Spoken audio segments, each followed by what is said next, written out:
2 நாளாகமும் 12ஆம் அதிகாரம் 6-7 வாசிங்க. அப்பொழுது இஸ்ரவேலின் பிரபுக்களும் ஆமென். ராஜாவும் தங்களை தாழ்த்தி கர்த்தர் நீதி உள்ளவர் என்றார்கள். என்ன சொன்னாங்க? கர்த்தர் நீதி உள்ளவர். எதுக்காக நீதி உள்ளவர் சொன்னாங்க? நான் தப்பு செஞ்சுட்டேன், தங்களை தாழ்த்தி, அதனால இந்த தண்டனை எல்லாம் எனக்கு ஆண்டவர் கொடுத்தாரு. என்ன தண்டனை கொடுத்தாரு? பிரிவினையை கொடுத்தாரு. என்கிட்ட இருந்து 10 ராஜ்யத்தை பிடிங்கிட்டாரு. அதோடு கூட எனக்கு எகிப்தை கொண்டு வந்தாரு, எதிரியா விரோதத்தை கொண்டு வந்தாரு, பகையை கொண்டு வந்தாரு. என்கிட்ட இருக்க எல்லாத்தையும் பறிச்சுட்டு போயிட்டான், வறட்சியை கொடுத்துட்டு போயிட்டான், நாடோடி வாழ்க்கையை கொடுத்துட்டு போயிட்டான், இருளான வாழ்க்கையை கொடுத்துட்டு போயிட்டான் அப்படின்றத புரிஞ்சுக்கிட்டாங்க, அனுபவிச்சுட்டாங்க. சரிங்களா? அந்த பாடுல அவங்க என்ன பண்ண, வெந்து நொந்து போயிட்டாங்க. இப்போ அவங்க வாயிலிருந்து வர வார்த்தை என்னது? கர்த்தர் நீதி உள்ள. அப்படின்னா என்ன அர்த்தம்? அவர் சொன்னதை நாங்கள் செய்யல, கீழ்ப்படியில, அதனால இதெல்லாம் என் வாழ்க்கையில வந்துருச்சு, என் வீட்டில் வந்துருச்சு, என் குடும்பத்தில் வந்துருச்சு அப்படின்றத தவற உணர்ந்துக்கிட்டாங்க. அல்லேலூயா. அப்ப தவற உணர்றதான் இந்த இடத்துல ஆண்டவர் சொல்லி கொடுக்குற உண்மையான தாழ்மை. என்னது? நான் சொன்னல, தாழ்மை பல இடத்துல பல விதமான அர்த்தத்துல இருக்குன்னு சொன்னேன். அப்ப கர்த்தருக்கு முன்பாக உங்களை தாழ்த்துங்கள் அப்படின்னா இந்த இடத்துல ஆண்டவர் என்ன தாழ்மையை கற்றுக் கொடுக்கிறார்னா, செய்த தவறை உணர்ந்து நம்ம சீர்படுத்திக் கொள்ள நம்மை ஒப்பு கொடுப்பதுதான் உண்மையான ஒரு தாழ்மையா இருக்கு. அல்லேலூயா.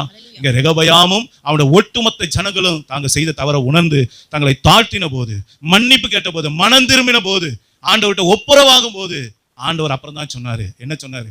நான் உன்னை அழிக்க மாட்டேன்னு சொன்னாரு. அதுக்கப்புறம் தான் ஆண்டவர் சொன்னாரு என்னன்னு, நான் உனக்கு கொஞ்சம் சகாயத்தை கட்டளையிடுவேன்னு சொன்னாரு. அது மாத்திரம் இல்ல, அந்த கொஞ்சம் சகாயம் கட்டளையிடுவேன் வார்த்தைக்கு அடுத்த வார்த்தையை வாசிங்க சிஸ்டர். 7ஆம் வசனம். அதுக்கு அடுத்த வார்த்தை ஆனாலும், ஆனாலும் நல்லா கவனிங்க, அந்த வார்த்தையை கவனிங்க. ஆனாலும் என்னை சேவிக்கிறதற்கும் அந்நிய தேசங்களின் ராஜ்யங்களை சேவிக்கிறதற்கும் இருக்கிற வித்தியாசத்தை அவர்கள் அறியும்படிக்கு அவனை சேவிக்கிறவர்களானவர்கள் என்றார். ஆமா, நல்லா கவனிச்சீங்களா? நான் ஒழுங்கா உங்களுக்கு காரியங்களை கொடுத்தேன், ஒழுங்கா கட்டளைகளை கொடுத்தேன், எச்சரிப்பு கொடுத்தேன், ஆனா நீ கேட்கல, கீழ்ப்படியில, என்ன அசட்டை பண்ண. அதனால இப்ப ஆண்டவர் என்ன சொல்றாருன்னா, என்ன நீ ஒழுங்கா ஆராதிச்சிருந்தா இவ்வளோ ஆசீர்வாதம் உனக்கு இருந்திருக்கும். என்ன நீ ஒழுங்கா ஆராதிக்காததுனால, என் வார்த்தைக்கு உண்மையா கீழ்ப்படியாததுனால, இன்னைக்கு அந்த வாழ்க்கையோட வித்தியாசத்துக்கும் இந்த வாழ்க்கைக்குரிய வித்தியாசத்தையும் நான் காட்டுவேன். அப்படின்னா என்ன அர்த்தம்? கெட்ட குமாரன் கதையை பார்த்தோமா? கெட்ட குமாரன் போகும்போது என்ன பண்ணாரு? திரளான ஆஸ்தியோட போனார். உண்மைதானே? வரும்போது என்னவா வந்தாரு? ஒன்றும் இல்லாத வெறும் பயலா வந்தாரு. இப்போ வெறும் பய வீட்டுக்கு வந்த உடனே வீட்டில் என்னதான் கிடைச்சது? அப்பாவுடைய அன்புனால ஒரு உயர்ந்த வஸ்திரம் கிடைச்சது, சோத்திரம். அப்பாவுடைய அன்புனால ஒரு பாதரட்சை கிடைச்சது, சோத்திரம். அப்பாவுடைய அன்புனால ஒரு மோதிரம் கிடைச்சது, சோத்திரம். அதுக்கப்புறம் வெறும் ஆயுசு முழுக்க சோறு தான் கிடைச்சது. அதுக்கப்புறம் ஒரு மேன்மையும் இல்லை. ஏன்னா அப்போ இருந்த மேன்மைக்கும் இப்போ இருந்த மேன்மைக்கும் வித்தியாசம் தெரியுதுங்களா? ஆண்டவருடைய பிள்ளையா நீங்க இருக்கும் போதும் அதை தாண்டி போகும்போது இருந்த வித்தியாசம். நகமியோட வாழ்க்கையில் என்ன நடந்தது?